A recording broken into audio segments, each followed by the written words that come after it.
Bora!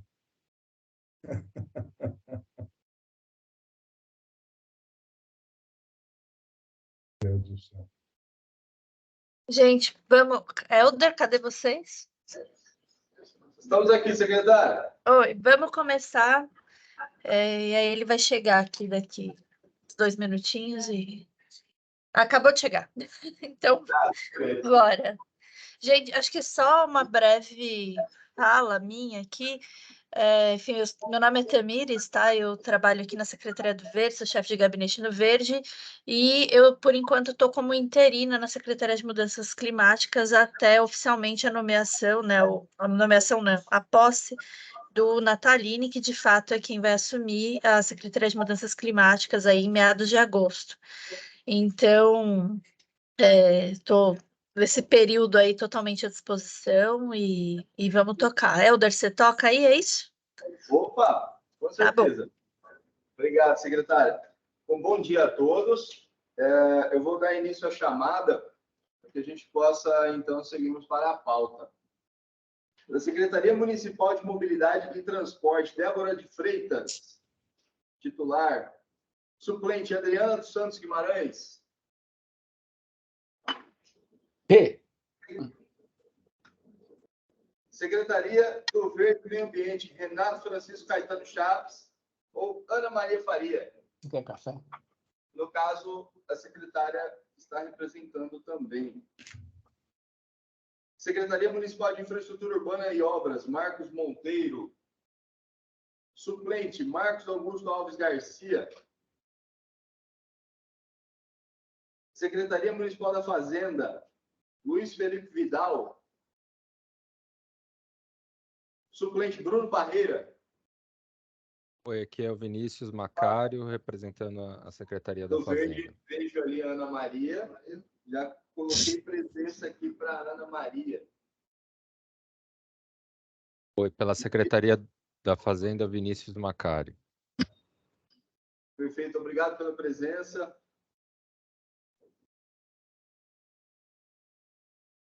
Secretaria Municipal de Relações Internacionais. O pessoal ainda está entrando aqui. Carlos Eduardo Batista Fernandes. Suplente Hugo França.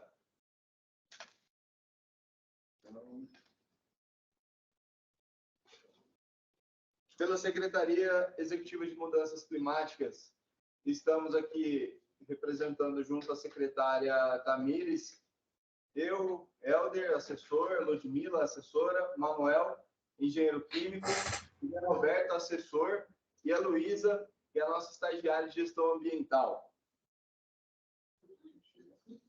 Pela SP Trans, Simão. Presente. Bom dia. Obrigado, Simão.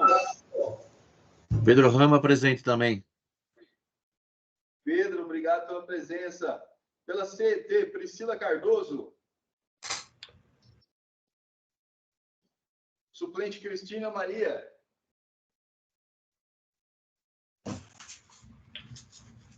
Pela SP Regula, o presidente João Manuel.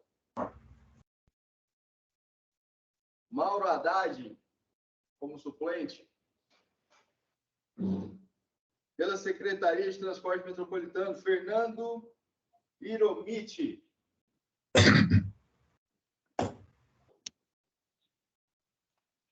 Suplente, Patrícia Noemi. Pela MTU, Marcos Correa Lopes.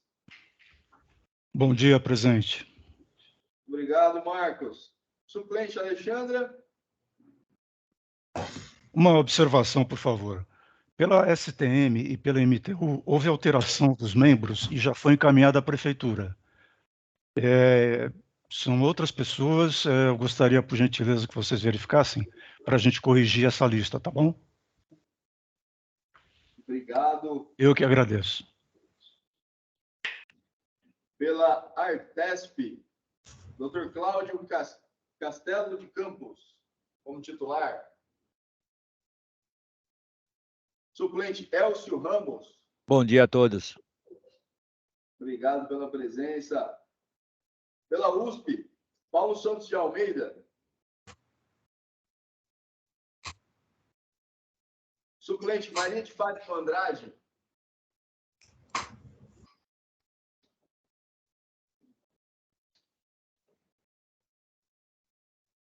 Pela Unesp, Rogério de Oliveira Rodrigues. Suplente Mauro Hugo Matias.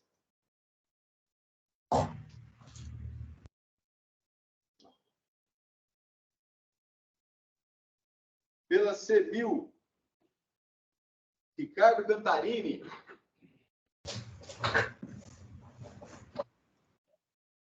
Oswaldo dos Santos.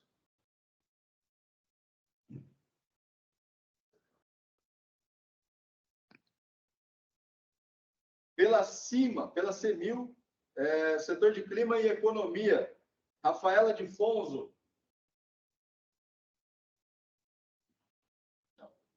Pela CETESB, Carlos Ipsen Viana. Pela CETESB, presente Marcelo Bale, suplente. Obrigado, Marcelo. Pelo transporte coletivo público de passageiros na cidade de São Paulo, Francisco Armando Nochang. Suplente Carlos Alberto Fernandes.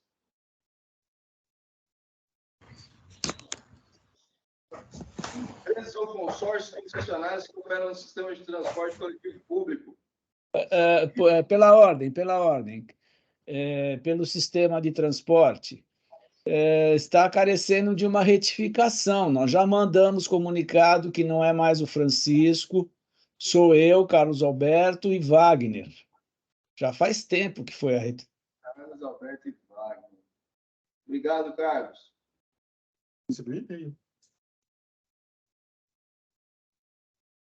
Pela Anlurb, Davi Tegangno, como titular, e suplente Túlio Barroso Rossetti.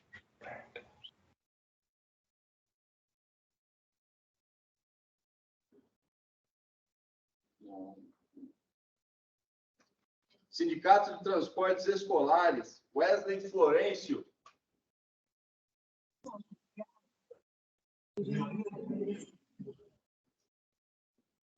Carlos Eduardo Monesi.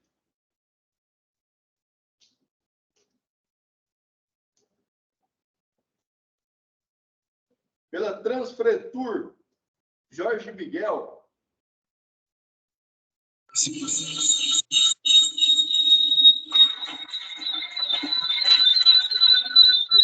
Suplente Kelly Moretti. Vou pedir para que todos mantenham o microfone silenciado. Bateu um eco aqui agora.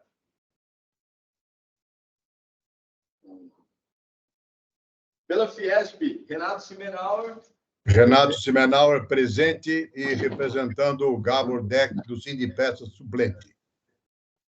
Perfeito, Renato, obrigado.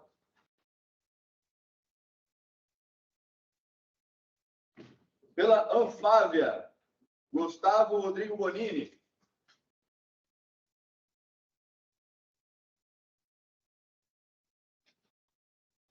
Marco Antônio Saltini.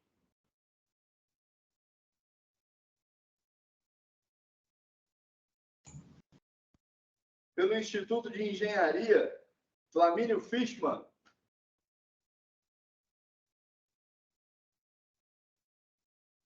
Suplente Marcos Augusto Toassa. Pela NTP, Olímpio Álvares. Bom dia, Olímpio presente.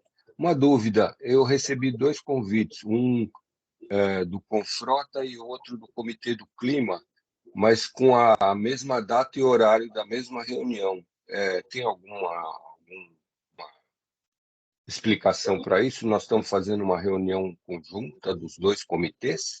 Não. A reunião do Confrota é hoje, 27, às 10 horas, e a do Comitê de Mudanças Climáticas e Economia, 28, às 10 horas. Ah, tá bom. Muito obrigado. Nada. Pela FETRABRENS, Ariovaldo de Almeida Júnior. Suplente, Bernabé Antônio Barra. Pelo Sindicato dos Engenheiros do Estado de São Paulo, Edilson Reis. Suplente, Glei Rosa.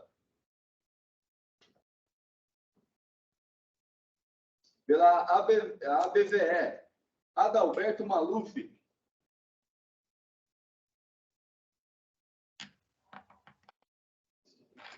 Suplente, Ieda de Oliveira.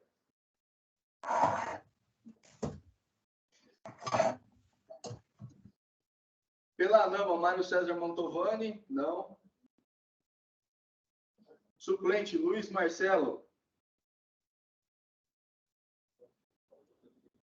Pela Associação Brasileira Online to Offline, Juliana Minorello.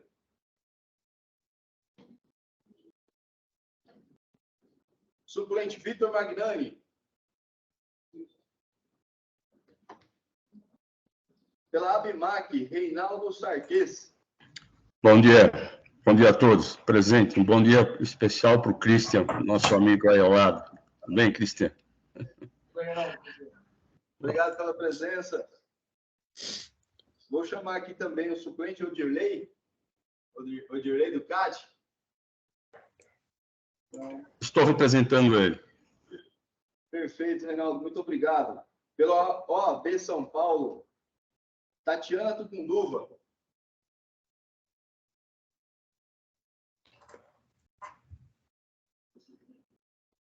Suplente André de Castro dos Santos. Pela Divisão de Clima e Economia ainda, pela OAB, Paulo Siqueira Abrão. Pela Secov, Hamilton de França Leite Júnior. Suplente Eduardo de la Mana.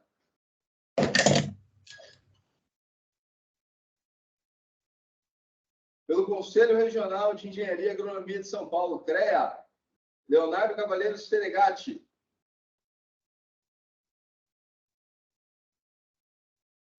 Suplente, Holmes Nogueira. Pelo Conselho de Arquitetura e Urbanismo, São Paulo, Roberta Cronca. Suplente, Eduardo Pizarro. Pelo ICCT, Carmen Araújo. Presente. Eu só queria comentar uma coisa. Houve um problema de acesso, né? Um link que funciona, o que não funciona, pode ter prejudicado um pouco a presença.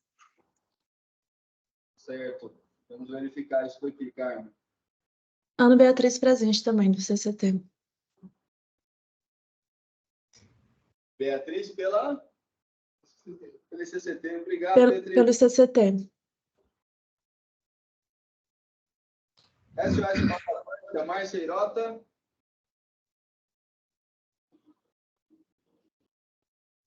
Sem suplente. Pelo Sintetaxi, Aparecido Ceará.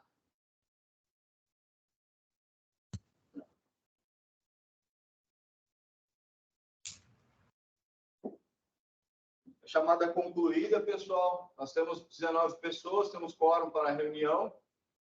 Secretária, podemos prosseguir com a apresentação?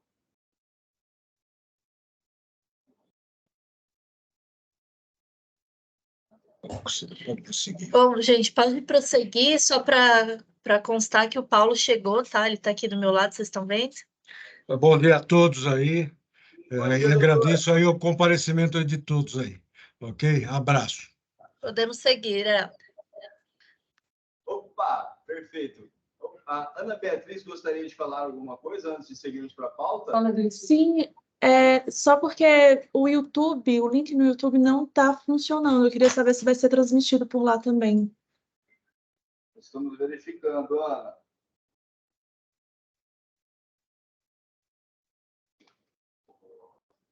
Luísa, faz um favor. Pede para o... Opa, travou.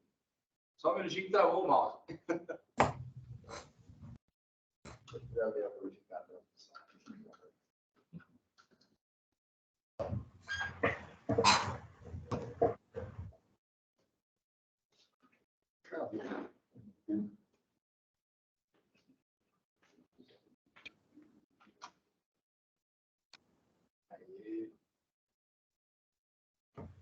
Ana, nós pedimos para você verificar a transmissão lá no YouTube. Iremos dar sequência para a apresentação. Christian, por favor, vou passar o mouse para você. A apresentação já está aberta. Está aqui. Passar o mouse.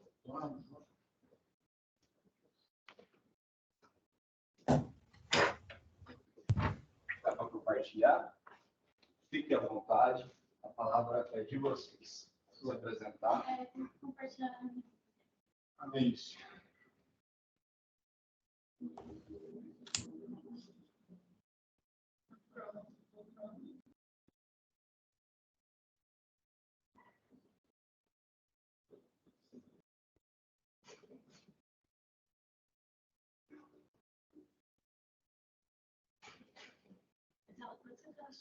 Tela cheia, isso. É isso.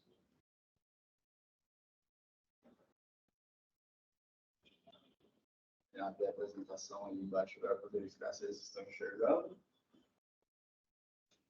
Vocês estão enxergando a apresentação? Sim, tudo certo. Sim. Christian, fique à vontade, então. Bom dia a todos. Primeiramente, agradecer à nossa secretaria o convite, né, para a participação nossa nesse conselho, nesse comitê. Meu nome é Christian Malevich, eu sou diretor responsável pela engenharia, pelos negócios de descarbonização da MWM. Eu vou falar um pouquinho sobre nosso projeto de transformação de veículos pesados a diesel para gás natural e biometano. É um projeto que a gente já tem cases aqui no estado de São Paulo, inclusive no município, né? Então, acho que é uma agenda bastante ligada a tudo isso que nós estamos falando aqui na Secretaria da Tupi. Vou começar falando um pouquinho rapidamente da Tupi, que desde o final do ano passado ainda bem faz parte do grupo Tupi. Eu vou falar rapidamente sobre as duas empresas. Entramos em algumas iniciativas de energia e descarbonização que a MWM tem implementado. E aí, propriamente, entramos no projeto e falamos finalmente com algumas oportunidades que nós teríamos no município de São Paulo. Bom, a Tupi é uma empresa multinacional brasileira, que hoje é líder em fundição de ferro, principalmente bloco, cabeçote e componentes estruturais veiculares e de máquinas, né, no todo o Ocidente. É uma empresa que grande parte daquilo que é produzido é exportado, principalmente para a Europa e Estados Unidos. Então, é uma das empresas, né, autopartistas que mais divisas traz para o nosso país. E, desde o final do ano passado, ela adquire a MWM para integrar... Ela adquire a MWM para integrar, além da fundição de bloco cabeçote, a usinagem e montagem de motores, né? A MWM, por sua vez, é uma empresa brasileira, há 70 anos no Brasil, ela tem uma descendência alemã, né? MWM significa em alemão Fábrica de Motores de Mannheim, mas desde a década de 80 ela é totalmente brasileira, capital brasileira, né? E ela fica localizada também aqui no município de São Paulo, aqui na Marginal Pinheiros, né, quem não conhece, onde além da fábrica nós temos um centro de pesquisa e desenvolvimento de motores. É uma empresa que, dentre as fabricantes de motores no país, é a única que desenvolve todos os produtos localmente. Então nós temos um corpo de engenharia brasileiro, né, que faz pesquisa e desenvolvimento para produtos que, inclusive, são exportados para diversos países.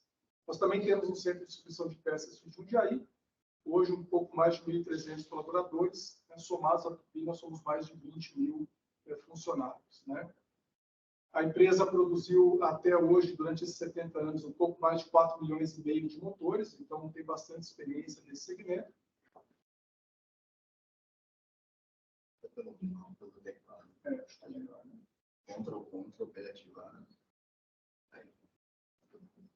Bom, o nosso centro de pesquisa, ele tem, além do desenvolvimento de produtos a diesel, ele tem se especializado muito em biocombustíveis, né? Então, hoje nós temos conhecimento em combustão de motores, por exemplo, a etanol, né, a biogás, a biometano. A gente tem nos preparado para operar em hidrogênio também, justamente para que a gente aproveite, né, todo esse potencial do nosso país, que é a produção de biomassa, para que a gente possa gradativamente fazer uma transição daqueles com mais pegada de carbono para aqueles com menos pegada de carbono. Então, hoje, nós somos uma empresa diversificada, temos tipicamente aquilo que somos conhecidos, né, os motores a combustão, também fazemos usinagem e montagem de motores para outras empresas de motores e caminhões no país. Temos, como eu falei, uma grande penetração na parte, eu vi agora há pouco o Simenauer, né, por exemplo, nessa parte de reposição e a parte de serviços, né, através da nossa rede. São mais de 650 pontos de peças de serviço, mas hoje a ideia é falar um pouquinho mais dessa parte de descarbonização e no transporte. A nossa jornada de descarbonização ela é pivotada a partir do nosso core, que é a combustão de motores. Há 4 anos nós temos lançado e crescido no segmento de energia, nós produzimos os nossos próprios grupos geradores, né? E através dos grupos geradores, nós introduzimos naturalmente um portfólio de produtos a diesel, mas muitos clientes, principalmente do agro, né, acabaram demandando muito tecnologias, principalmente biogás, porque muitos deles já produziam biogás a partir da matéria orgânica e tinham interesse de utilização desse biogás para a produção de energia elétrica. E aí nós entramos efetivamente nesse segmento de biocombustíveis, com o desenvolvimento de uma linha de motores próprios, né, que pudessem operar um combustível renovável a partir da biodigestão anaeróbia dessa matéria orgânica, né, através dos biogestores, e trabalhando com um poder calorífico bem inferior ao diesel, né? O biogás tem em torno de 65% de metano, e a gente, inclusive, tem que se especializar, né, na qualidade desses biocombustíveis para poder fazer o desenvolvimento da combustão. Acreditamos que a eletrificação ela é importante, sim, para alguns nichos.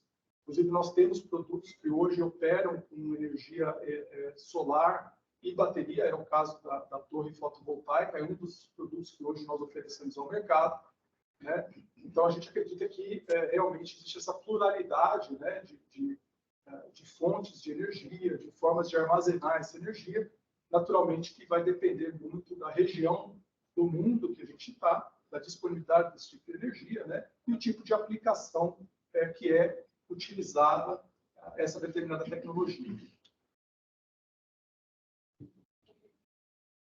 Bom, além de produzir equipamentos utilizando biogás e biometano, para você ter uma ideia, agora na última AgriShow, em maio, nós lançamos uma linha de motobombas para ligação a biometano, para aproveitar o potencial do superenergético de produção de biogás e biometano a partir de vinhaça. A gente também foi obrigado a se especializar em toda a cadeia do manejo de dejeto, de resíduo e produção de biogás.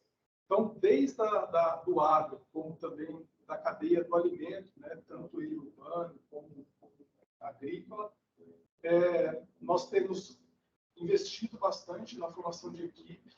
Nós temos hoje especialistas em nutrição do solo, agronomia, zootecnia, que seria contraditório muitas vezes para uma empresa que faz motores a diesel, né?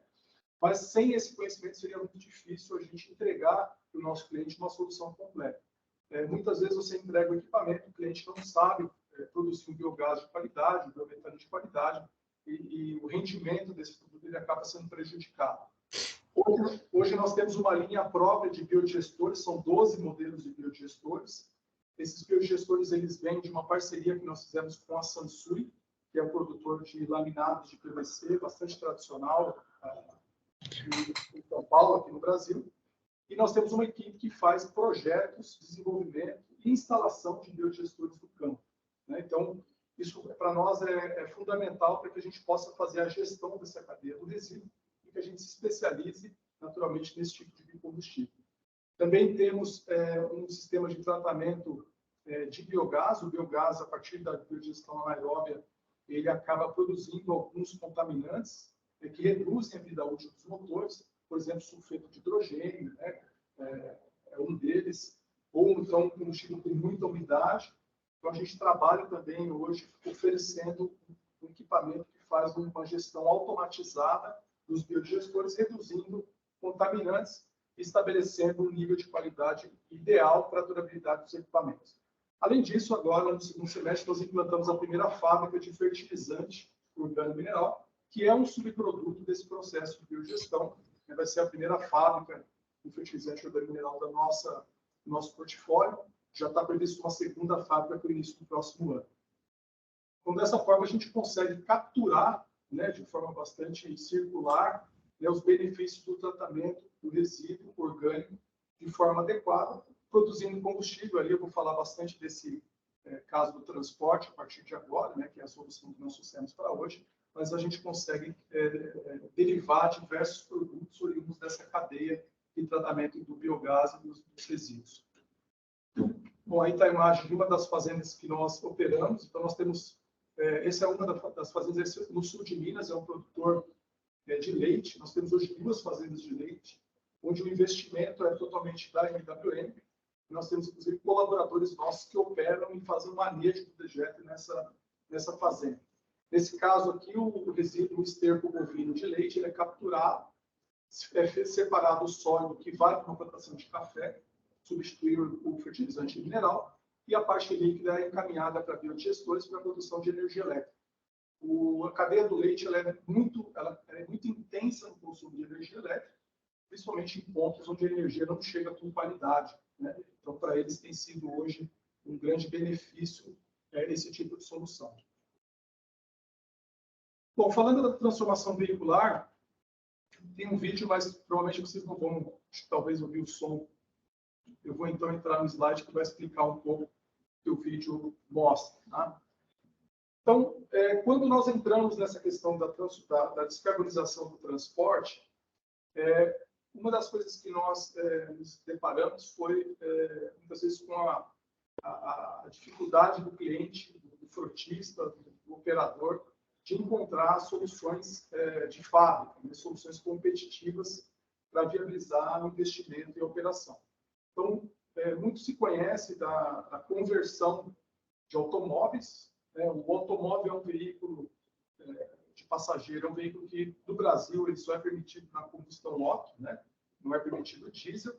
E quando você sai de uma combustão Otto, etanol, gasolina, flex, é muito mais fácil você fazer a combustão Otto a gás.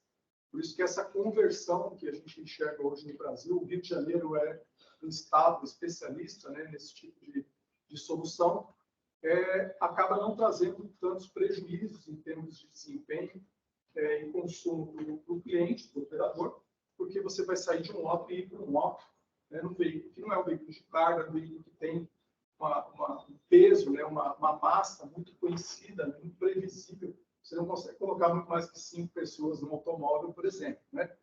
Quando você vai para um caminhão, para um veículo de carga, para um ônibus, aí existe uma complicação muito maior, porque você tipicamente sai de uma operação a diesel, um combustível que tem uma tradição muito grande no desenvolvimento de motores e capilaridade, e você vai entrar num combustível que tem uma temperatura de ignição muito diferente, muito superior, inclusive, ao diesel, para ele poder pegar fogo, vamos falar assim. Então, você não consegue utilizar a tecnologia de combustão por compressão no ciclo diesel, você passa a utilizar uma combustão tipo Otto. E aí é onde começam a aparecer os problemas, porque as conversões de caminhões e ônibus diesel para Otto, ela implica em mudança de componentes chaves do motor, né? Como é o pistão, por exemplo, ou como é o sistema de injeção, a câmara, né? Você vai trabalhar com taxa de compressão muito diferente daquelas do diesel. Então, o que o mercado faz, por não ter possibilidade de fazer essas alterações, acaba reduzindo a potência dos caminhões e dos ônibus. Por isso que é muito comum, quando a gente ouve assim, o veículo a gás é mais fraco que o veículo a diesel, né? E, na verdade, o poder calorífico do metano é um pouquinho superior ao do diesel. Só que quando você coloca o gás num diesel com uma taxa de compressão alta, ele realmente funciona de uma forma inadequada.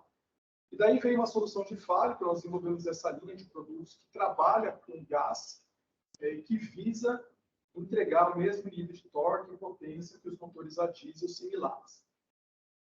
Nós lançamos essa primeira fase do projeto, que é uma solução de transformação veicular, porque os clientes, você tem que acabar entregando, além de uma redução de emissão de carbono, também um benefício econômico. Isso, todos os nossos projetos visam esse balanço entre o benefício econômico e o ambiental, e muitas vezes um investimento muito alto num veículo a diesel, no veículo a gás, 0 km, posterga muito o retorno sobre esse investimento, né? Então, uma das soluções é você substituir o motor, originalmente a diesel, por um motor que foi projetado, desenhado, produzido pela fábrica para trabalhar com gás natural ou biometano, substituindo as linhas de combustível a diesel por cilindros, válvulas de pressão, linhas, e atendendo dessa forma o mesmo tipo de trabalho que aquele veículo fazia quando diesel, né? Vocês imaginam um ônibus que rodava com 40 passageiros, por exemplo, você vai mudar ele para gás, você não vai trabalhar com 30 passageiros, porque agora ele é gás. Então é fundamental que exista essa transparência entre o desempenho desses produtos, né?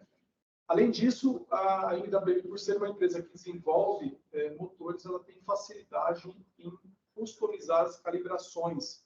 O que significa isso? Se nós temos um veículo que opera na coleta de resíduo, ele vai ter um anda e para e um ciclo de operação muito diferente, por exemplo, do caminhão rodoviário, né? Ou de um ônibus de passageiro. Então, a MWM ela tem condição de calibrar o motor a gás que vai entrar nesse veículo para que ele seja mais eficiente possível naquele ciclo de operação. Então, hoje nós coletamos a rota original do veículo na versão diesel, levamos essa rota que é gravada em software para dentro da MWM, dos nossos laboratórios, refinamos a calibração do motor a gás, que vai entrar e substituir esse veículo a diesel, fazendo o mesmo trabalho. Além disso, nós entregamos esse veículo com a documentação alterada, né, para que ele possa operar 100% gás, uma vez ele é 100% diesel, para que o cliente não tenha, né, esse desconforto, tenha essa facilidade. E, além disso, nós ficamos responsáveis pela parte de manutenção em peças e serviços. Do ponto de vista econômico, como eu já falei, torque e potência é similar. Eu vou mostrar depois 2 cases práticos que nós trouxemos aqui. O benefício por quilômetro rodado, já considerado a manutenção do veículo, do motor a Otto, que é um pouco diferente da manutenção a diesel, né? Você tem, em média, uma redução na faixa de 15% quando a gente compara o diesel com o gás natural, e isso a gente está olhando, né, um custo na bomba, né? Hoje, algumas empresas, por exemplo, como a própria Comgás, ela oferece um benefício de preço de metro cúbico de gás para o transporte frente ao metro cúbico de gás para uso industrial. Então, já é possível, em São Paulo, você ter uma redução bastante considerável quando você compara os dois destinos, né, do gás natural. Naturalmente, ele demanda ali uma infraestrutura para a separação desse gás. Se nós pegarmos, por exemplo, uma empresa que faz cerâmica, que é alto consumidor de gás natural para a indústria, ele tem que derivar naturalmente um outro ponto para utilizar os seus caminhões para transporte. Quando a gente vai para o biometano, e aqui a gente tem uma liberdade poética, né, nós consideramos ali um custo de R$ 2 por metro cúbico para a produção do autoprodutor de biometano, né, esse Esse valor ele não é público e depende muito da origem da biomassa, mas é um valor de referência. Quando nós comparamos a um diesel, por exemplo, nesse caso a R$5, esse benefício por quilômetro rodado pode chegar a 60%. Alguns estados, como é o caso do Mato Grosso do Sul, já oferecem a isenção de IPVA para veículos que saem da versão diesel e vão para a versão a gás, seja ela gás natural ou biometano, além de benefício do próprio imposto do ICMS, né?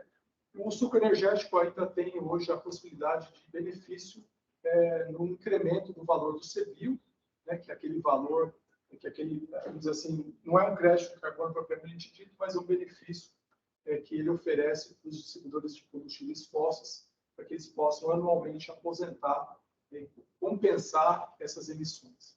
Então, do ponto de vista econômico, nós temos um benefício. Do ponto de vista de qualidade do ar, nós vemos dois importantes pilares. Um deles é a redução drástica da emissão de particulado. O gás natural, o biometano, ele não possui aromático na sua estrutura química. Significa que nós não temos a emissão de partícula, a não ser que ela oriunda do óleo lubrificante, né, que lubrifica os anéis da pistão. A gente tem uma redução de partícula muito grande, mesmo sem a necessidade de uso de filtro de particulado, que faz manutenção. A emissão de ruído, e aqui a gente fala de pressão sonora, né, aquilo que é medido de fato pelo equipamento, nós temos 20% de emissão de ruído, o que é muito importante para principalmente a operação dentro da área urbana. Depois eu vou mostrar um caso para vocês, né? Isso, para a emissão de ruído dentro da cidade, né? A percepção sonora ela é muito maior, é como se você estivesse do lado de um caminhão com barulho de automóvel, com ruído de automóvel, é muito grande a redução, por conta da redução da pressão de combustão. Então, esse benefício é garantido. E, por fim, hoje esse tem sido o principal motivo, né, e o motivador do mercado de utilizar um veículo a gás natural biometano, é a redução de emissão de CO2 equivalente. Um biometano proveniente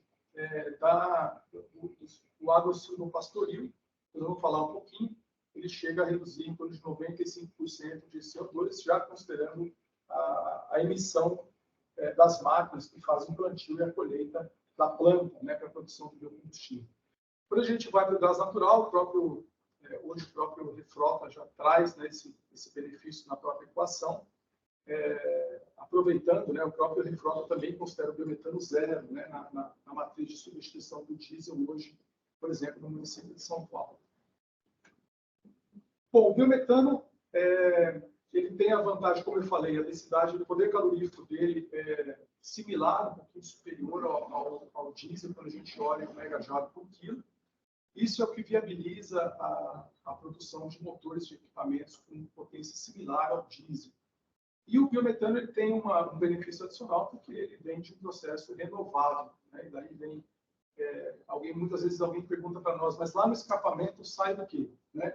Muitas vezes você vai ter emissão de CO, você vai ter emissão, eventualmente, de NOx, mas no ciclo completo, né, você vai ter absorção desse produto, de novo, seja por uma cana de açúcar, né, ou seja pela produção da soja, que vai gerar a alimentação do suíno, que gerou a produção do biometano. Então, você fecha o ciclo fora do veículo, está aí a grande importância de utilização de combustível renovável, assim como é o etanol. A ANP hoje ela regula o biometano. Então, o biometano é um combustível plenamente renovável. A preocupação da ANP foi sempre criar uma transparência entre o metano renovável, que nós chamamos aqui de biometano, e aquele gás natural, que é hoje fornecido através dos gasodutos, justamente para que viabilizasse a distribuição do biometano através dos gasodutos. Do ponto de vista de região, nós temos duas classificações em função de poder calorífico mínimo e máximo. Uma é aquela região do norte do país, né, que é permitido um poder calorífico um pouco menor, e o restante do país, o poder calorífico mínimo é um pouco maior, e aqui justamente se guarda-se aí um pouco as características regionais, e naturalmente para quem faz motor de caminhão, a gente nós temos que fazer com que o veículo consiga operar, né, nas duas regiões do país sem nenhum problema. Mas eu acho que a A classificação mais importante é essa, que está na tela agora, da origem da matéria-prima. A ANP, na 906, define o que é o biometano de origem água-silvopastoril.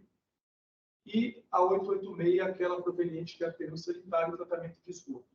O principal objetivo da ANP em separar essas duas origens de biometano está na preservação da integridade do gasoduto, uma vez que no aterro sanitário e tratamento de esgoto nós temos a presença do siloxano.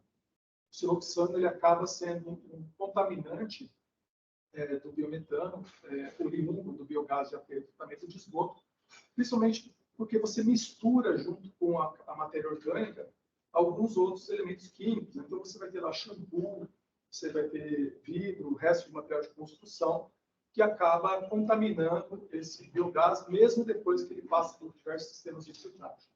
Então, para isso, você, caso tenha interesse de injetar esse biometano proveniente de aterro sanitário e tratamento de esgoto na rede de gás, são necessários ali alguns controles adicionais junto à concessionária para realmente proteger o gasoduto, né? Já a 906, no água-silvopastoril, existe um pouco mais de flexibilidade no controle dos contaminantes, porque o contaminante mais complexo aqui seria realmente o sulfeto de hidrogênio, né? Que não traz um problema tão grave, né? Vamos dizer assim, para o gasoduto, e ele é filtrado de forma mais fácil. O que nós temos trabalhado é tentado capturar a matéria orgânica antes que ela vá para aterro. Então, nós temos um projeto já que deve ser lançado no primeiro semestre do próximo ano, que deve acontecer aqui na região de Campinas, onde a gente implementa uma planta, junto com um parceiro que já está hoje coletando resíduos da rede supermercadista e shoppings, de forma que a gente tenha acesso a esse material orgânico. Então, seja lá sorvete, lobo de abate, ou mesmo hortifruti que seja vencido nas lombas do supermercado, antes que esse produto seja contaminado nos aterros sanitários. E aí, realmente, facilita muito o trabalho. Para aquele autoprodutor, que é autoconsumidor, a ANP ela também oferece um pouco mais de flexibilidade. Se você não vai injetar dentro do gasoduto, você tem um pouco mais de flexibilidade na qualidade desse produto, né? Então, isso é um benefício. Hoje, basicamente, são poucas empresas que injetam. Nós temos hoje um parceiro nosso, que é a Cocal, é uma usina de etanol e açúcar, que fica no interior de São Paulo, que tem injetado dentro da rede da Gás Brasiliana, e ela tem realmente investido muito no tratamento, no monitoramento da qualidade desse gás. Mas o que a gente percebe hoje é realmente muito mais o autoconsumidor produzindo o seu próprio biometano. A demanda é muito maior que a oferta, né? Todos querem hoje, na verdade, aproveitar desse biocombustível para a substituição do diesel, mas a oferta realmente é muito pequena ainda. A gente percebe hoje muito investimento em sistemas, em plantas de biodigestão, principalmente no suco energético, na cadeia da pecuária, para transformar esse passivo ambiental em combustível, mas ainda é mínimo, vamos dizer assim, a disponibilidade. A MWM tem experiência nos diversos tipos de biometano.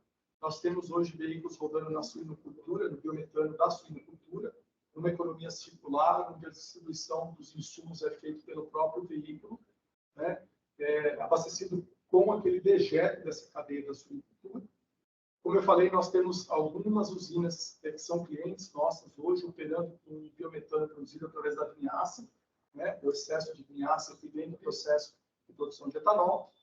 E nós temos, eu vou mostrar daqui a pouco, um caso também de veículos que estão operando na coleta de resíduo urbano, utilizando o biometano de aterro sanitário para a substituição do diesel.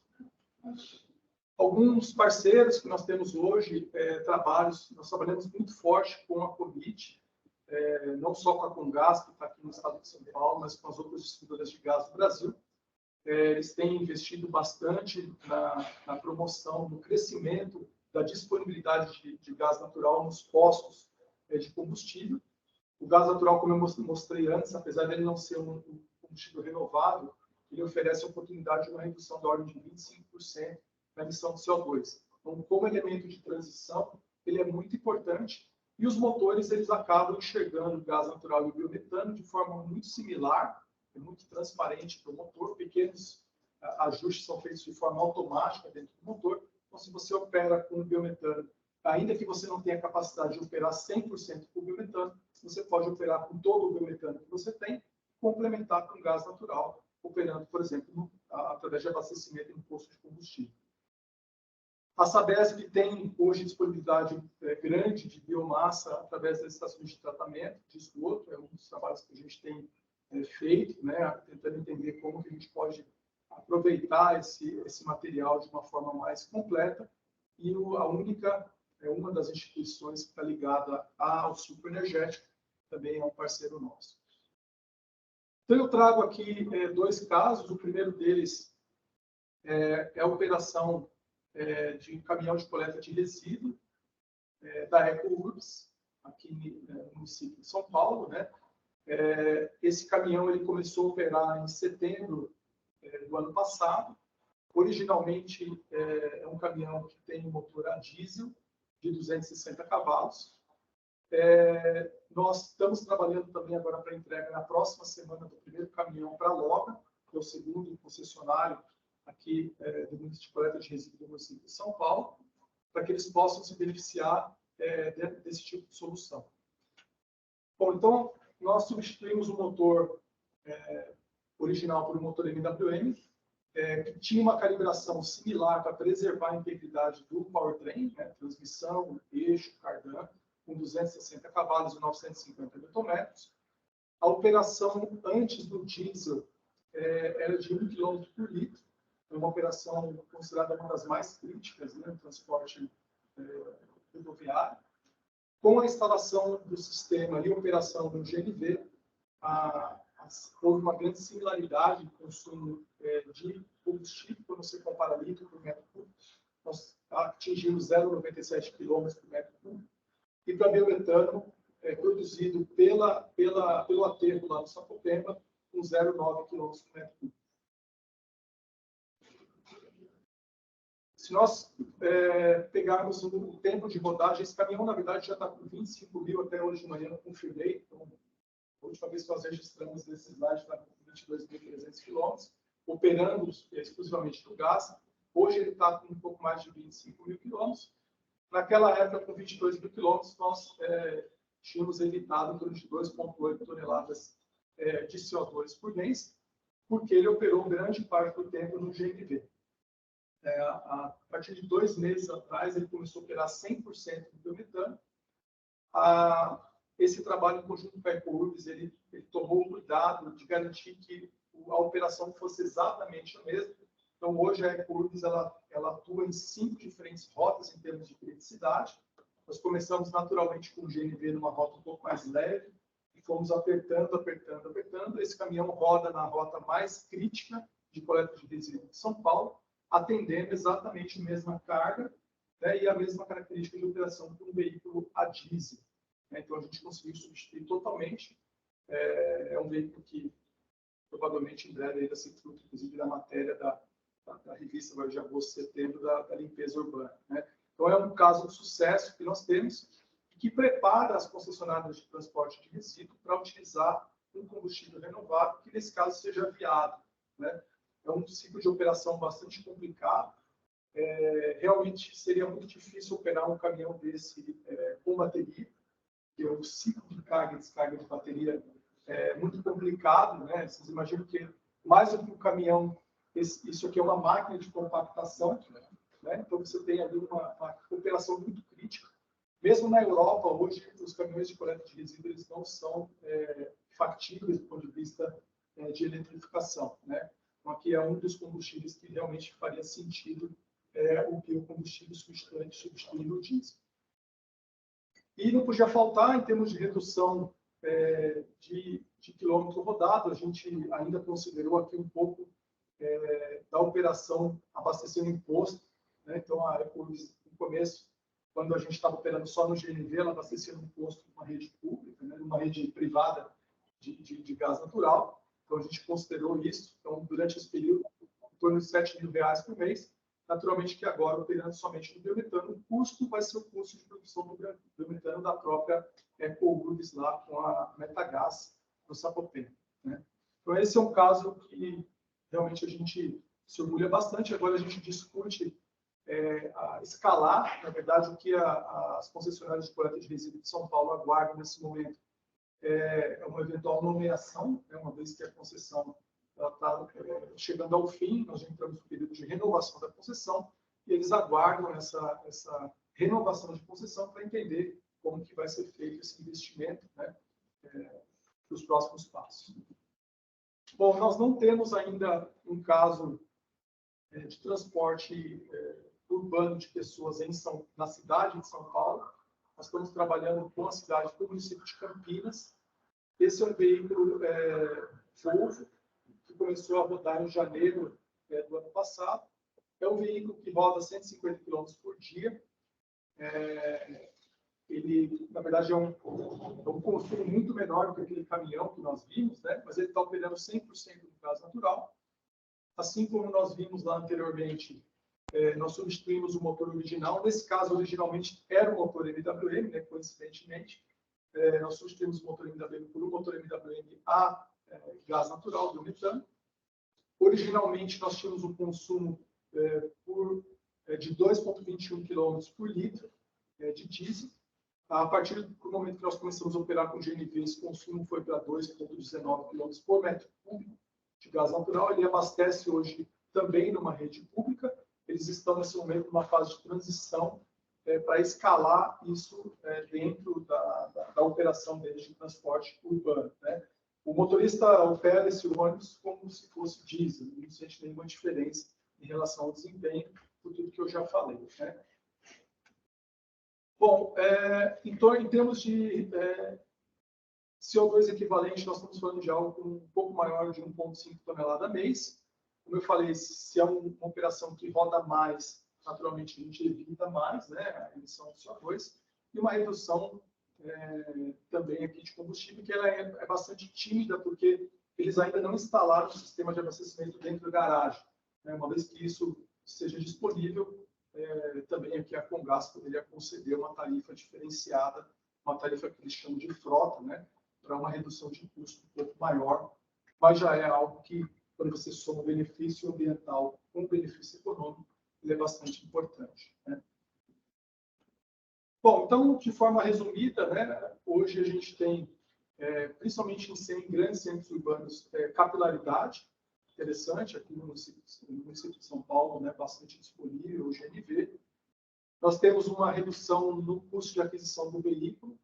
Para vocês terem uma ideia, né, em torno de 230, 240 mil reais é aproximadamente o preço para fazer uma transformação completa, incluindo a documentação, né? Quando você coloca o custo, a redução do custo por quilômetro, você tem aí um payback interessante, né? Quanto mais naturalmente roda o veículo, mais esse retorno sobre esse investimento, né?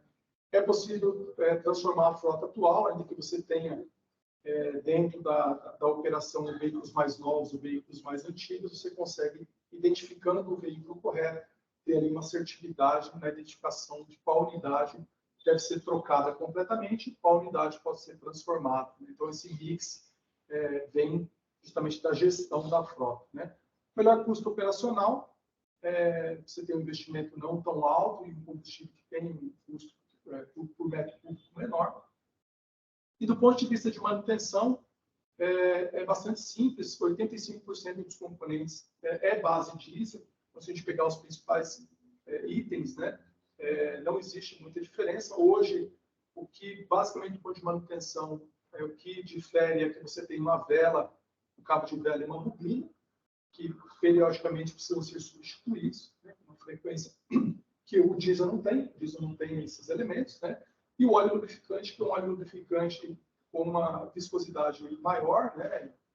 A gente utiliza o 5W30, justamente para viabilizar uma combustão mais seca, né? Diferente do diesel, que além da combustão ele também lubrifica, aqui você não tem esse óleo. Exatamente, então você precisa de um óleo que tenha uma característica diferente para você garantir a integridade do motor, né? Então, nós fizemos, esse é o último slide, nós fizemos aqui também um pouco de liberdade poética, nem todos os dados são disponíveis, né? A gente pegou aquilo que nós temos, se nós pegarmos o resíduo sólido urbano, aquele proveniente, né, dos alimentos, dos supermercados, né, das indústrias de alimentos que nós temos na região, nós temos algo como 1,5 milhões de toneladas de desperdício de alimentos, que ao invés de ir para a terra, a gente poderia aproveitar, o que significaria algo como 400 mil metros cúbicos dia de biogás, potencial de biogás de produção. Quando você elimina o CO2 e filtra esse biogás para levar para o biometano, algo como 240 mil metros cúbicos dia, ou o suficiente para abastecer 1.200 veículos por dia, rodando aí na média de 400 quilômetros, né, que é bastante, simplesmente com esse biometano vindo dessa fonte. Quando a gente vai para o esgoto, as estações de esgoto, naturalmente, nem todas permitem a produção de biometano, pelo processo de biodigestão que é utilizado, nem todos são anaeróbios, muitos são aeróbios, né, com produção de lodo.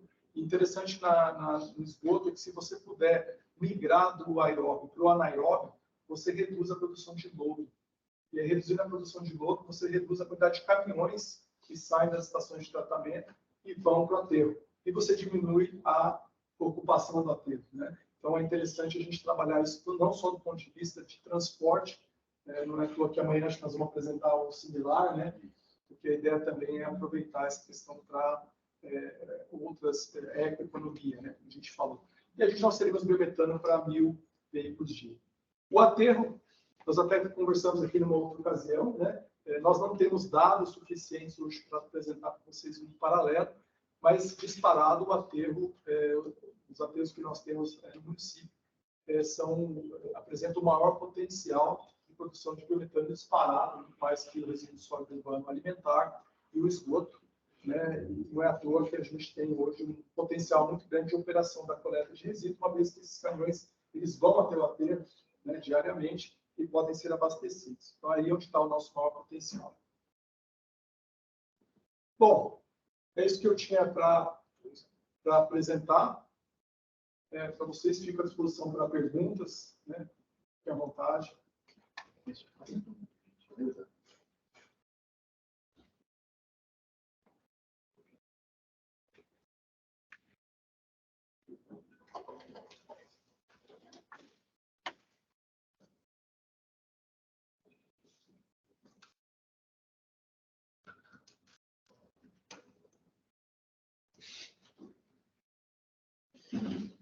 Próximo. É muito objeto na frente, está interferindo no sensor dele. Aí.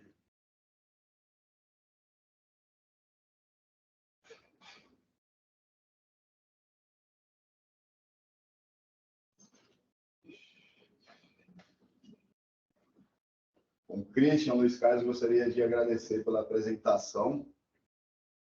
Eu vou abrir a palavra para quem quiser fazer alguma pergunta ou questionamento. A palavra está com vocês. Deixa eu só verificar em ordem aqui. Carmen, pode fazer uso da palavra, por gentileza. Bom, obrigada pela apresentação. Nós estamos com algumas questões muito interessantes, até para a gente avançar um pouquinho nos nossos estudos. A primeira pergunta, meio básica, é o processo de homologação desse retrofit. Curiosidade minha. Nós conhecemos o processo de homologação de veículos novos, né, de todo o processo que passa pelo IBAMA, a CETESB e a Mauá como agente técnico. E para retrofit, eu queria que vocês explicassem um pouquinho como que é o processo de homologação do controle das emissões de poluentes locais. Essa é a primeira questão. Eu vou fazendo uma ou outra, eu vou deixar também o Olímpio falar, mas eu queria que primeiro vamos explorar esse. Esse retrofit é em cima do veículo que foi homologado, um veículo diesel de uma determinada fase. Na hora que é feita essa conversão, o que acontece com esse processo de homologação? Como é feito isso? Bom, hoje 100% dos veículos que são transformados, eles passam pela inspeção no Inmetro, né? Então, nós seguimos hoje a regulamentação de conversão, que é a que está disponível hoje, né, para que a gente possa atender. Bom, lembrando que a MWM é uma empresa que produz e fornece motores para fabricantes de veículos, né, 0 quilômetro. Ela tem todo o conhecimento e equipamentos e laboratórios para viabilizar a calibração, né, e a medição das emissões. Hoje, a regulamentação nos obriga à inspeção no INEP, né, onde são feitas medições de emissões locais, através de sondas, e isso é mandatório, esse relatório ele é mandatório, ele acompanha, né, a solicitação de alteração da documentação no DETRAN. Então, é assim que é feito hoje. Bom, eu vou passar para o Olímpio, mas eu teria depois algumas outras questões, eu vou deixar as pessoas falarem. Obrigada.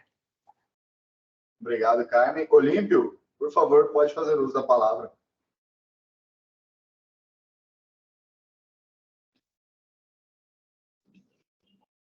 Olímpio? Acho que ele travou. A imagem dele está congelada aqui.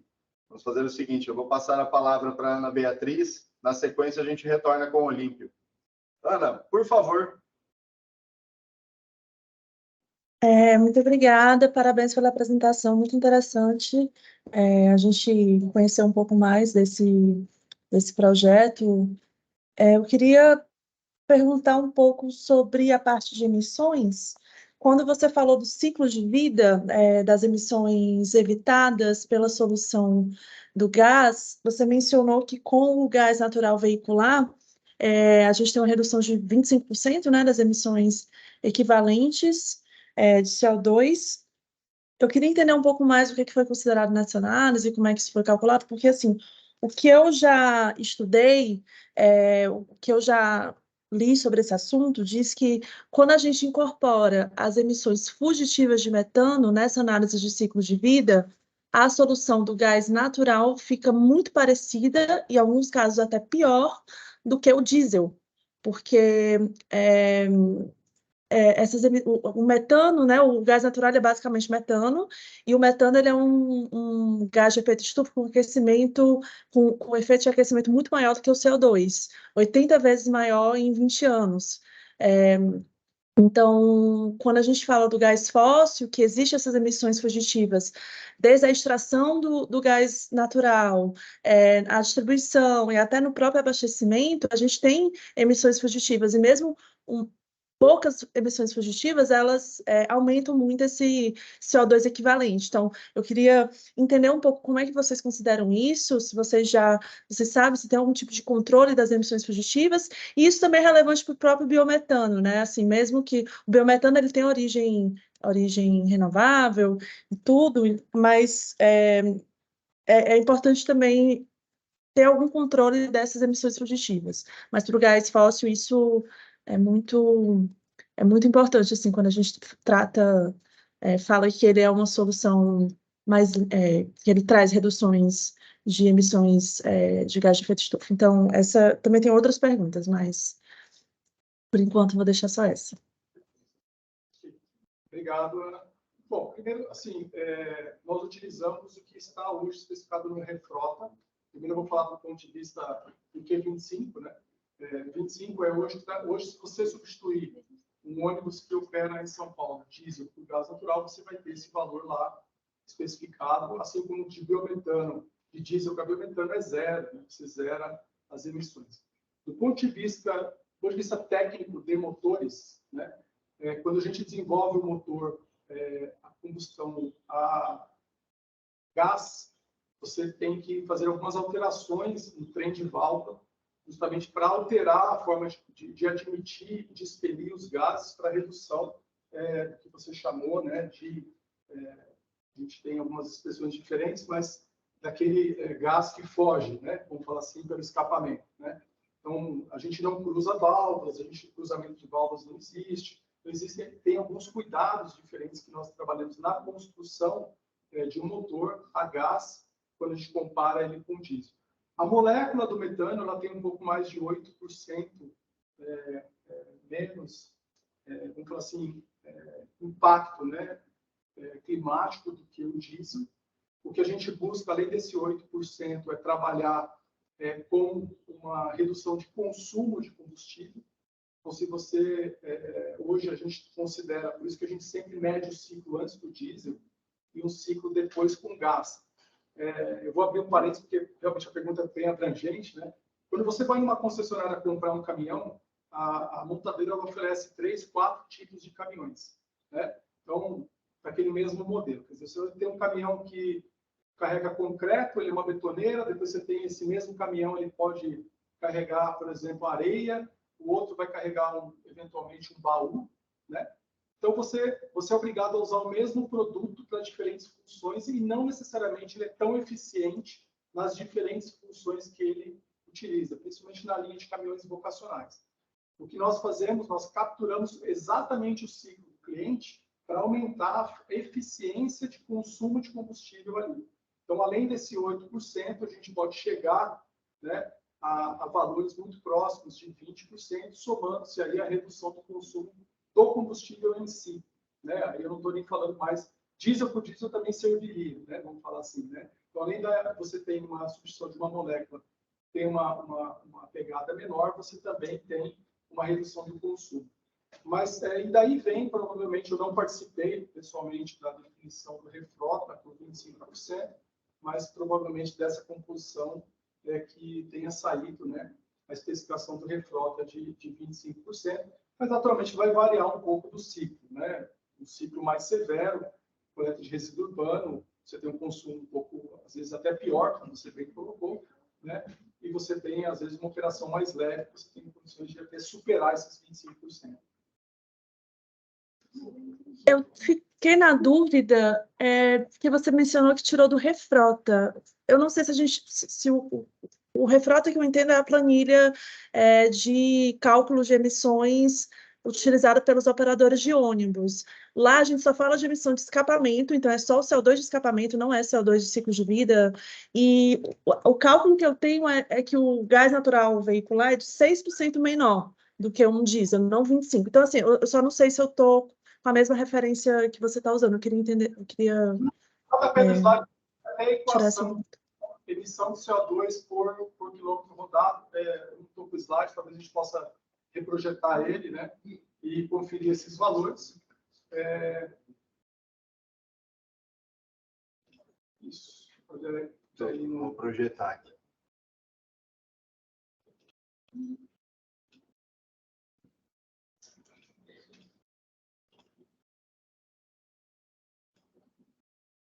Vocês já conseguem enxergar novamente a apresentação?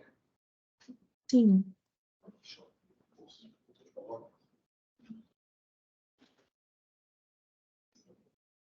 Só.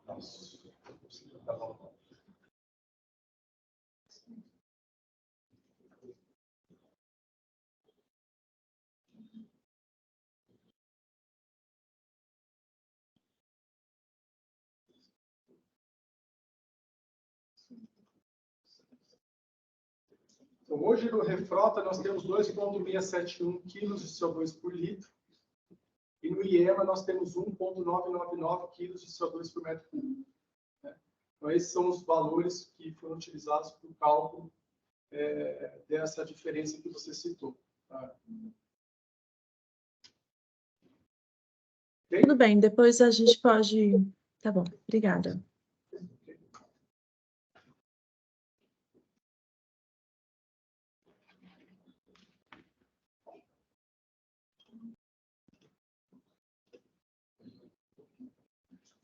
Agora, pela ordem, eu vou passar a palavra para o Olímpio, que ele já estava ali na fila para poder perguntar. Olímpio, por favor, faça uso da palavra.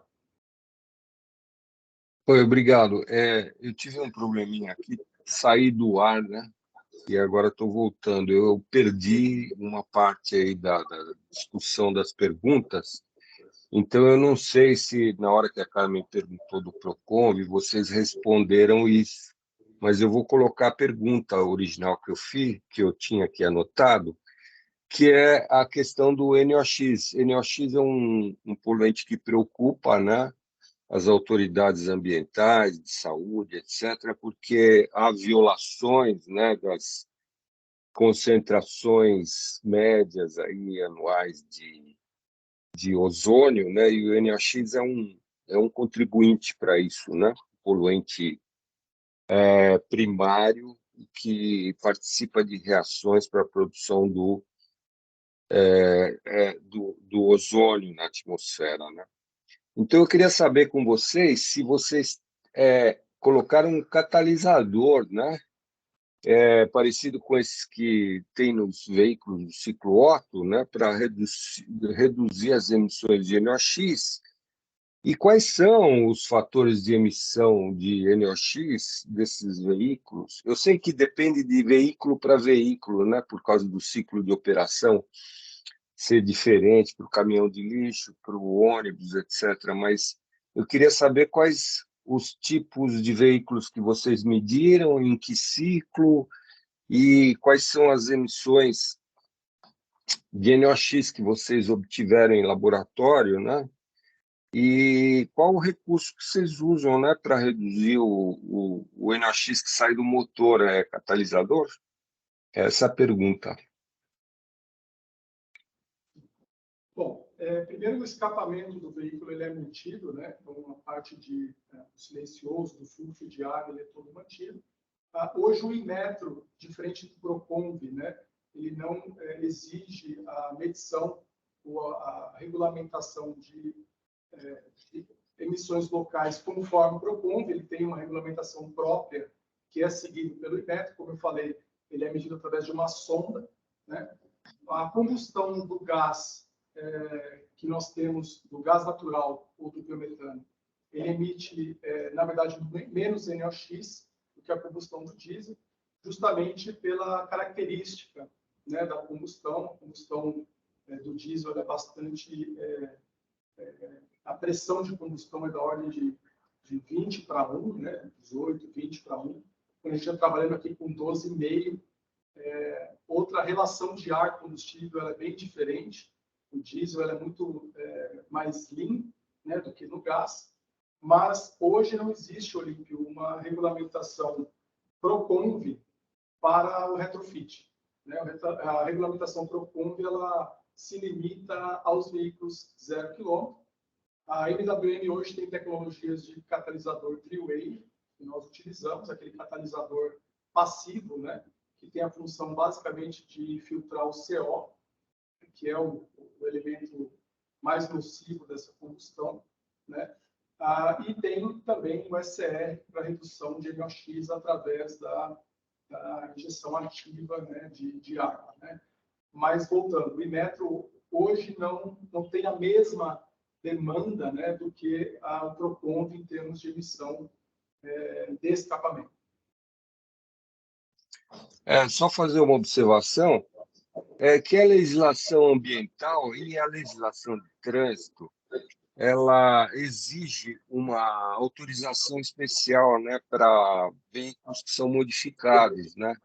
E essa autorização, ela diz o seguinte, que esses veículos que são modificados em partes essenciais, né, eles não podem deixar de atender à regulamentação existente, aí, tanto de segurança quanto de meio ambiente, né? Então, não importa o que o Inmetro exige ou não exige, né? Importa o que diz a lei.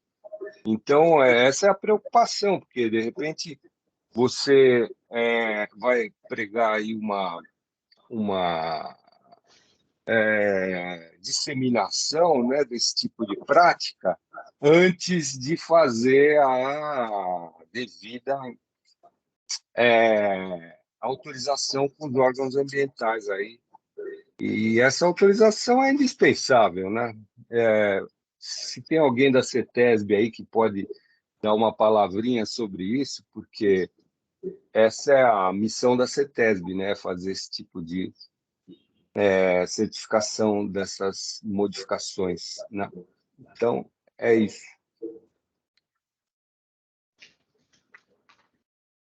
Bom, pela ordem, eu vou convidar a Carmen a fazer a próxima pergunta. Bom, eu continuo com uma lista enorme, mas eu vou focar. Vocês comentaram que fazem um levantamento desses ciclos de condução para aplicações específicas, e a minha pergunta é, vocês fizeram para o caminhão de coleta um ciclo típico, alguma coisa assim? Ciclo de condução. Todos eles fazem, a gente faz uma aquisição do ciclo de utilização, né, do veículo, e replicamos esse ciclo em dinamômetro para a versão dele a gás. Então, nós estamos fazendo um estudo comparado de tecnologias e o gás é uma delas que estamos analisando para um segmento de coleta de lixo. A nossa pergunta é se vocês podem disponibilizar esse ciclo. Nós estamos usando um internacional e seria interessante, pelo menos, saber essas diferenças de ciclos que temos aqui versus essa referência internacional. Vocês poderiam disponibilizar o ciclo? Sim, Carmen, eu na verdade só preciso conversar com o dono do ciclo, né? Mas eu não creio que a Ecourgs ela se negaria, ela tem total interesse. Então eu fico aqui com a lição de casa de consultá-los e do nosso ponto de vista eu já posso dizer pela MWM que não teria muito problema, né? Inclusive nós tínhamos um grupo que é a mobilidade de baixo carbono, nós até propusemos lá junto com o Ricardo Abreu e diversas outras entidades e participantes que a gente pudesse nos aprofundar, inclusive nesse mesmo ciclo que você acabou de mencionar, que ele é bastante interessante, né? Infelizmente, por lá, acho que não progrediu, mas nós temos prazer em compartilhar com vocês, tão logo eles nos autorizem. Tá bom. Deixa o Olímpio me permita fazer mais uma antes de você. A minha pergunta é, existem aplicações, hoje nós estamos com 2,5% na matriz de transporte com uso de gás. Então, ele é muito pouco utilizado hoje, o gás natural, o biogás, o que for, na matriz de transporte. A minha pergunta, na visão de vocês, eu estou entendendo que alguns nichos, principalmente de quem tem o resíduo agrícola, o resíduo da agropecuária, seriam mais promissores, que seriam o alto consumo, digamos, para sua frota, alguma coisa. Qual é a perspectiva, quais são os setores, os segmentos que vocês acham mais promissor uma aplicação a gás? Muito boa pergunta, né? Algumas eu vou citar, que vem logo à minha cabeça, né? O superenergético, que é um grande produtor de resíduo, que é a vinhaça, né? E ele é um grande consumidor de diesel. Eu acho que ele talvez na nossa lista seja o primeiro. Outro é justamente, eu acredito que todas as usinas, se não estão, passarão a investir na produção de biometano. Eles têm capacidade, Carmen, para produzir muito mais do que eles consomem de diesel. Então, se nós pegarmos uma usina hoje típica que consome de 20 a 30 milhões de litros de diesel por ano, ele tem condições de produzir biometano para 2 ou 3 vezes o número, né, o consumo de diesel que ele possui. Então, este acho que é um segmento que naturalmente está vindo forte, é público, né? Várias usinas estão fazendo isso. Um outro segmento é o de coleta de resíduo urbano, porque o ciclo de operação de compactação de lixo, ele dificulta muito o uso de baterias com as tecnologias que nós estamos vendo hoje, né? Ele é quase uma máquina sobre rodas, então ele tem um ciclo muito pesado para a durabilidade das baterias, e são caminhões que andam no ciclo urbano, estão no meio da sociedade, né? Estão no meio da cidade, assim, né? E eles acabam, finalmente, por mais que a gente reduza os aterros, os tipos de produtos devem tirar 100%. Então, a gente acha que esse é um segmento que deve também fazer uma adesão massiva a nível nacional a esse tipo de combustível. E, finalmente, a turma da pecuária, né? Então, a pecuária suíno, ave, um pouco mais tarde, a pecuária de bovino. O pessoal do bovino tem uma dificuldade muito grande, que é como coletar essa matéria orgânica, que hoje o Brasil tipicamente tem uma criação de gado extensiva, né? Então, para você viabilizar, você tem que confinar esse gado, colocar sob pista e de concreto, e isso modificaria muito o tipo de manejo do bovino no Brasil, mas a gente acredita que virá, né? Já o que é confinado como ave e suíno, isso num curtíssimo prazo, porque hoje já existe um passivo ambiental, nós estamos falando de emissões, né? Vocês imaginam o tamanho das emissões da produção de pecuária suína, né, no país hoje. Então, isso tudo é um potencial enorme, está aí à disposição, a gente tem investido muito nesse segmento. E, finalmente, a utilização do gás natural na rota onde nós temos disponibilidade, né? Se nós pegarmos o litoral, nós estamos trabalhando aí com o Nordeste do país, que tem um preço de gás bastante interessante. Essa região aqui do Sudeste, Rio de Janeiro. E gradativamente, à medida que as usinas de etanol, por exemplo, puderem fazer algumas parcerias ou injetar esse biometano na rede, a gente vai acreditar que nós teremos um metano, vamos dizer assim, mais renovável, vamos dizer, né? Como a gente tem hoje a gasolina com 27, mais de 27% de etanol, pode ser que no futuro a gente tenha um gás natural, né, com X% de biometano diluído. Obrigada. Eu tenho bastante questão, eu vou deixar para a Bia, mas uma questão só para pegar esse ponto.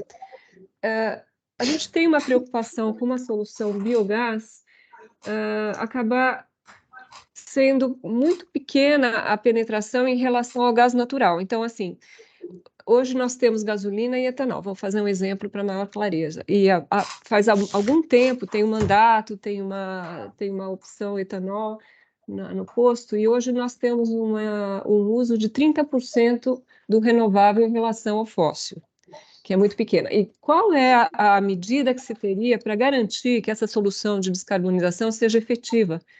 Porque o gás natural praticamente é 6 por meia dúzia, né? Cá entre nós ainda tem um investimento ou no veículo ou na infraestrutura de distribuição. Então, é uma das questões que estão também aí no ar, né? Para nichos, talvez eu estou produzindo, eu tenho resíduo. E outra questão do sucroalcooleiro, hoje nós temos praticamente 4 grandes resíduos e alguns já têm um destino. Seria o caso de deslocar, por exemplo, produção de energia para a produção do gás, para energia no transporte, alguma coisa assim? Então, são perguntas que, nesse contexto, não sei se teria resposta, mas são perguntas para serem feitas, no mínimo. Sim. Não, como eu comentei no começo, Carmen, a gente acredita que nós teremos diversas soluções, né? Para o confinado, aquele que é o alto produtor de biometano, fatalmente ele vai primeiro utilizar para ele mesmo, né? A não ser que os preços do diesel caiam e fazer sentido. As usinas já consideram o biometano um novo negócio dele.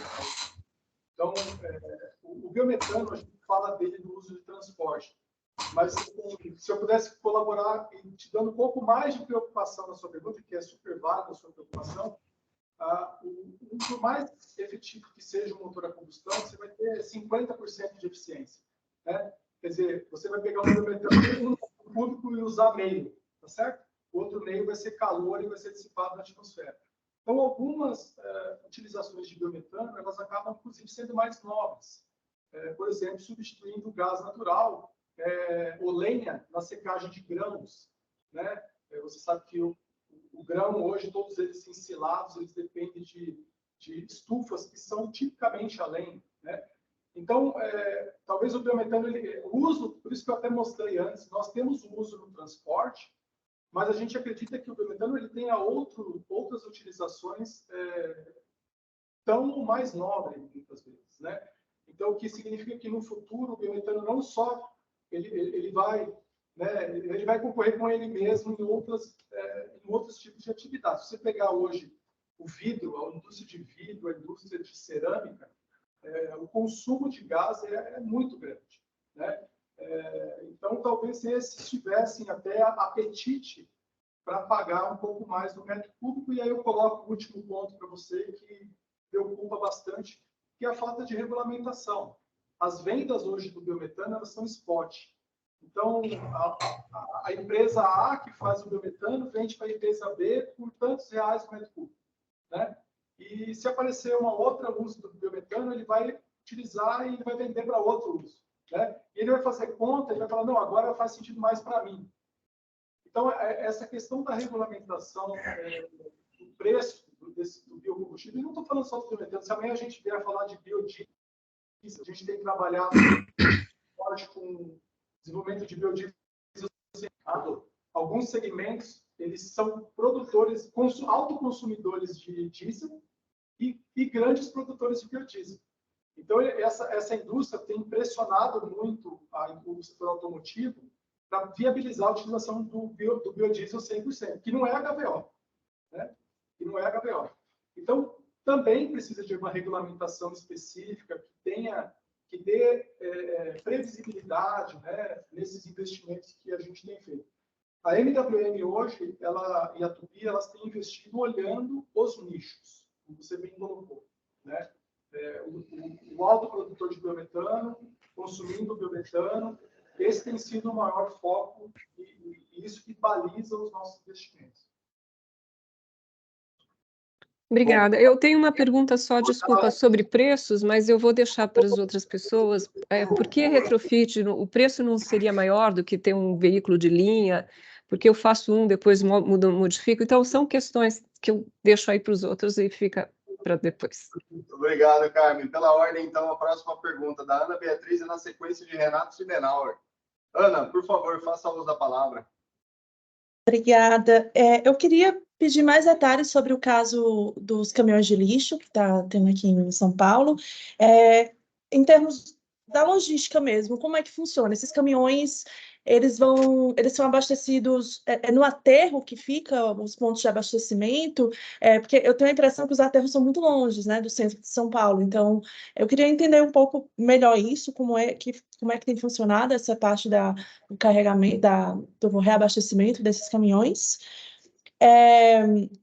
Também, em termos de custo, complementando essa pergunta da Carmen, se você pode compartilhar alguma ordem de grandeza do custo de retrofit, até o próprio custo de manutenção, também eu não tenho muita noção se é quanto mais barato, se é o mesmo valor do diesel, enfim, é isso. Obrigada. Não, perfeito. Então, duas perguntas, né? Primeiro, a primeira pergunta os aterros, tipicamente, Ana, eles não podem ser tão distantes do centro urbano, porque isso acarreta num custo muito grande de transporte, né? Que aqui em São Paulo, a gente brinca porque quem vem do interior fala em tantos quilômetros, né? A minha casa fica tantos quilômetros daqui. Aqui em São Paulo a gente fica tantas horas, né? Então, eu nem vou falar de distância em quilômetros, né? Mas hoje a Ecoworks, ela aproveita no aterro que fica ali na região do Sapopemba, né? Na Zona Leste, o gás que é proveniente do aterro numa estação de tratamento e elevação de gás que é hoje administrada por uma empresa chamada Metagás. Então, existe uma relação aí comercial entre a Ecoworks e a Metagás, que instalou um sistema de tratamento. Esse sistema de tratamento permite à Metagás hoje o despacho de energia elétrica para uma empresa operadora de telefonia celular, e também, no outro módulo que existe lá no aterro, a elevação do biogás a biometano, separando o CO2, né? Então, a Metagás comercializa esse biometano já tem alguns anos, para algumas empresas, por exemplo, cosmético, né? Eu até falei agora há pouco que o biometano tem outros tipos de utilização, né? E o que foi feito foi colocado um dispenser, que é uma bomba, né, de gás quando vem no posto, para aproveitar uma parte desse biometano.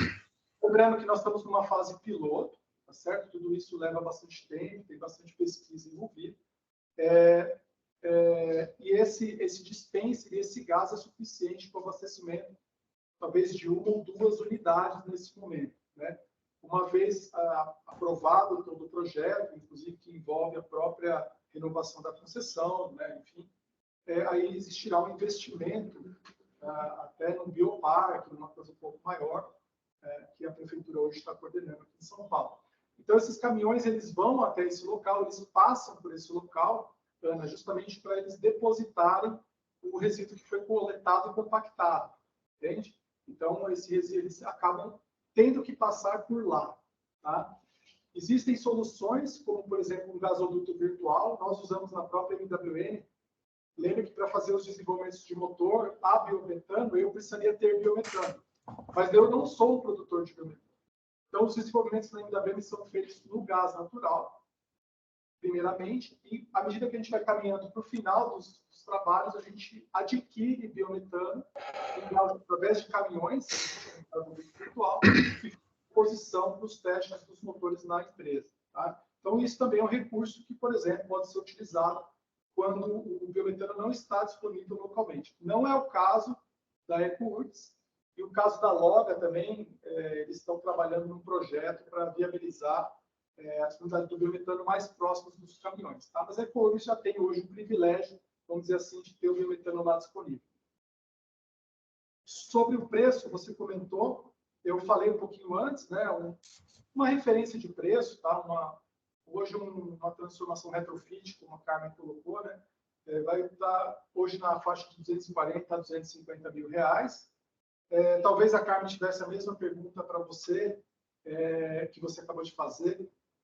Por que seria viável eu pegar um caminhão novo e colocar esse caminhão? Eu tenho casos de clientes que fizeram isso, justamente porque muitas vezes o contrato com um determinado cliente dele obriga a utilização de um outro combustível de menor pegada de carbono. Então, ele tem aí, ele acaba sendo obrigado muitas vezes a encontrar uma outra solução, justamente para manter esse contrato. Não é incomum hoje as grandes indústrias, principalmente o setor químico, estar pressionando muito as suas empresas de transporte para transformar esses caminhões ou adquirir novos caminhões com tecnologias alternativas. Né? Esse é um motivador. Outro motivador que nós encontramos hoje no mercado é aquele caminhão que ainda tem bastante tempo de uso. Né? Um caminhão tem 2 anos, às vezes 3 anos de uso, e ele ainda teria mais tempo de uso e não seria o momento de trocá-lo. Então, muitas vezes, esse retrofit faz bastante sentido. Agora, naturalmente, se o cliente... isso nós discutimos até com o Simão lá na SP Trans, né? Se o cliente já tem ali no seu radar a troca de uma unidade, seja porque uma legislação de transporte de ônibus urbano obriga, ou porque realmente ele está tendo custo de manutenção elevado, ele não vai optar por um retrofit, naturalmente, né? Porque ali vai envolver já uma troca, porque o eixo, porque a transmissão, porque mesmo a cabine e o restante do veículo não está mais... não está valendo a pena, né? Aí realmente não faz sentido. O retrofit ele vai optar por uma aquisição de um veículo novo.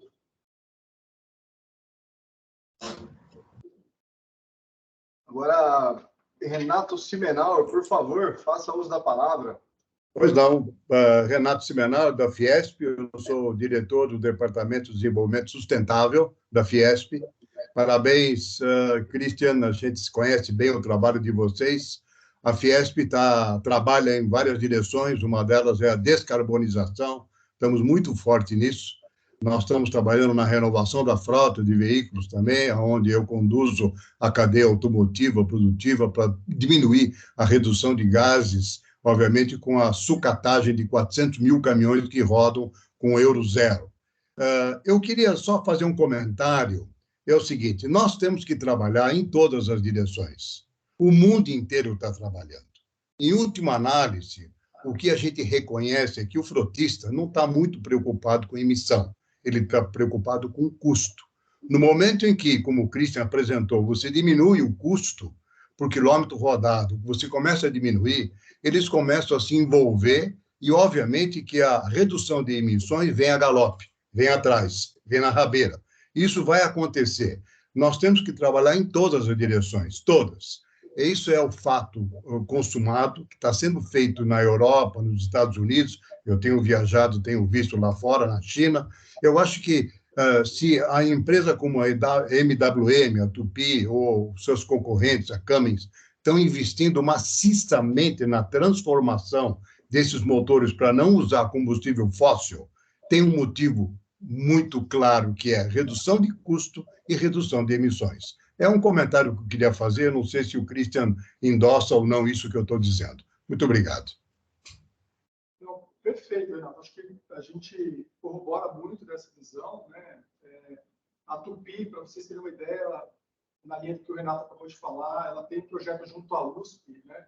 Infelizmente, acho que a gente não tem nenhum representante da USP aqui, de reciclagem de baterias de lítio, né? Porque um dos problemas que a gente enfrenta hoje, quando a gente coloca o veículo elétrico, é justamente o destino dessas baterias ao final da vida, né? Então, um dos projetos que a gente está desenvolvendo na USP é uma forma de você reduzir a bateria de final de vida ao elemento básico, para você aproveitar.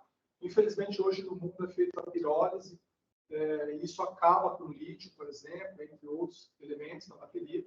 Então, de fato, a gente tem que trabalhar nas diversas vertentes, né? Em função da disponibilidade da tecnologia, do tipo de ciclo, né? Enfim, até do mercado, da região. Sem dúvida, Renato, você está corretíssimo.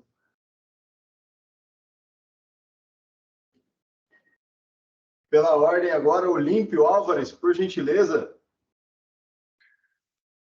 Eu estou fechado com o Simenauer aqui e endosso 100% o que ele fez, o que ele falou, e o que a MWM está fazendo é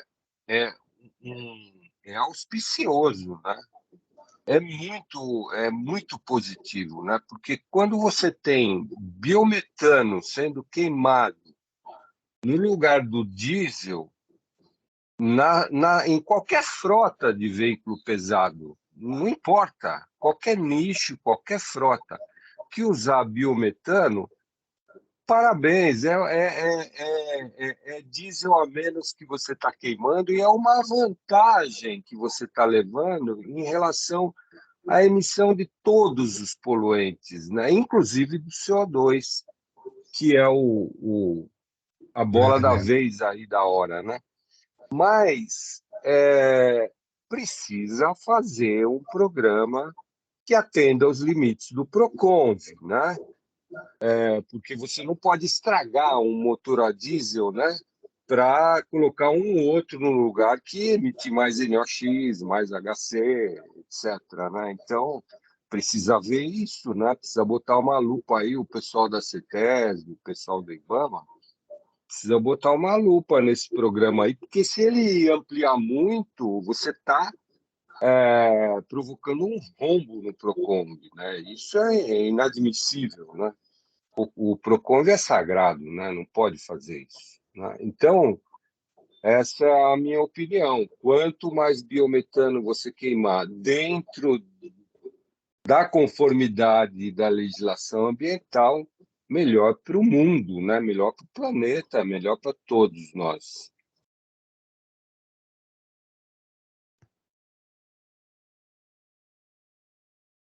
Carlos Ibsen, gostaria de fazer uso da palavra?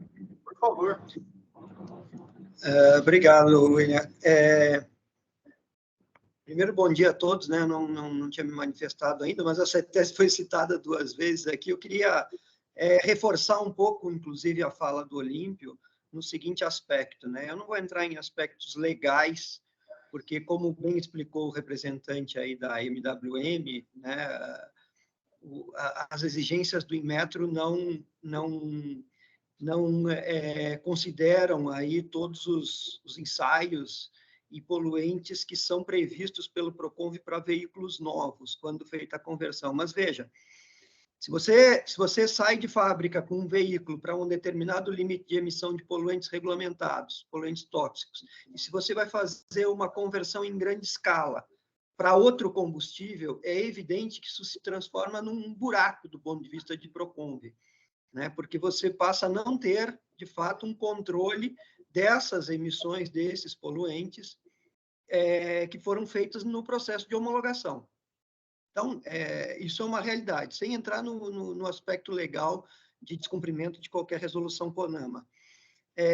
Nós tivemos, né, e vivemos uma situação bastante similar com relação aos veículos leves, né, que hoje fazem conversão, não há essa exigência por parte do Inmetro com relação à homologação desses veículos, né, por modelo, e a gente sabe que a gente tem veículos aí com emissões muitas vezes não atendendo aos limites do PROCONV.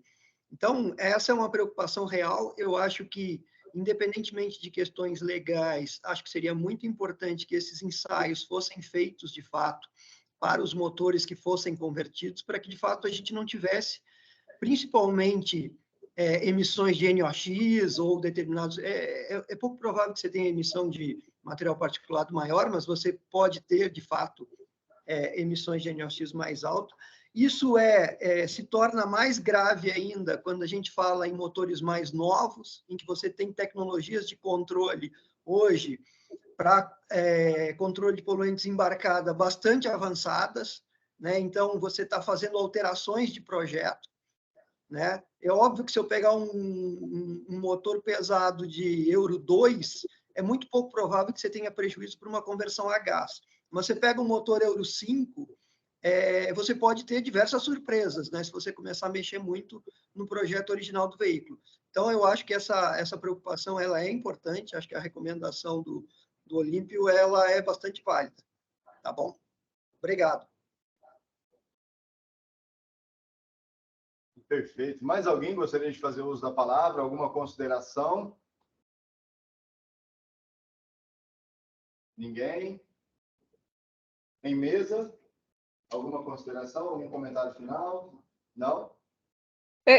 Desculpa, eu só queria ter o contato do Cristiano, é isso? Para a gente continuar. Se puder depois ou deixar no chat ou de alguma forma que a gente... Posso colocar no chat. Tá, obrigada. Qual que é o contato, Cristian? Já coloco aqui. 11 9 84 20 7714.